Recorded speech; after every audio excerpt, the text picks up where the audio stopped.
Sa Good Vibes, nakatilaw na bala kamo sa nga chocolates nga made in Bacolod. Gikan sa kakao, ginhimo ini nga chocolate bar. Kag mayara pagi sang chocolate nga wala nagapasaka sang blood sugar. May report si Romeo Subaldo. Hilig sang young couple nga si Ray Clinton kag Mary Joy Aragon nga magkaon sang chocolates. Sa peak sang pandemic, napaminsara nila nga maghimo sang kaugalingon nga chocolates para sa personal consumption. Ginshare nila sa ila kaingud balay ang ilang nahimo nga mga chocolates kag ginpangita na ini. Mismo pa ang ilang mga neighbors ang nagsiling nga magbaligya na lang sila tubtub, nagsigi-sigi na ang orders. Sharing na kami sa mga tatagbalay. Yeah. Nagpatilaw sa ila? Oo. Tapos ang natilawan nila, nanamitan sila. Tapos sige sila palapit sa amon, may ara pa kamoda. Gambal kami nga wala na. Wala, kaysa na kagasto man bila sa maghimo. Sige kagasto. Tapos gambal na sila.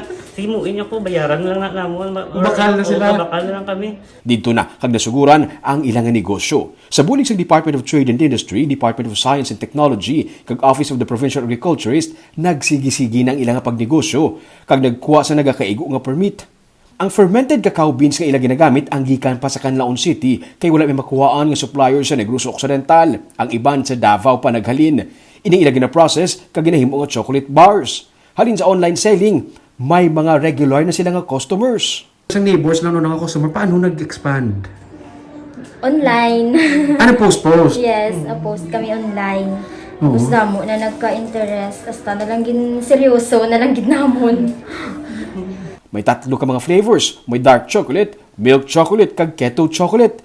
Ang bestseller ang keto, kay wala sang sugar content. Mga doctors kag health conscious ang nagabalik-balik sa ila para magbakal sang ilang nga keto chocolate. Ito chocolate amon sa ang nang same lang sa timpla ang dark chocolate pero ano na siya erythritol lang amon ginagamit.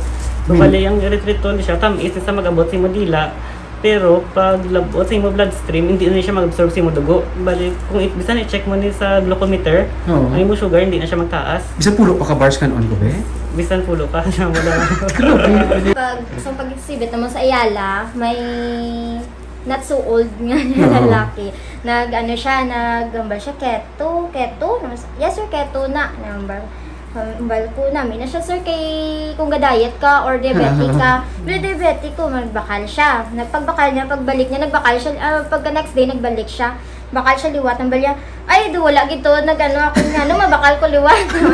Si Mary Joy nag-resign na sa trabaho kag nag-focus sa negosyo kay promising ang chocolate business. Halin sa paggaling sang beans, pakadto sa pagporma sa mga bars, pati sa packaging, ila tanan ginahimo. Sa subong, plano nila nga magdugang pangid sang iban nga flavors. Ang ila chocolates ang sarang mabakal sa Kinos sa Robinson's Place Bacolod sa White Plates kag Fiesta Market sang Ayala Malls Capital Central.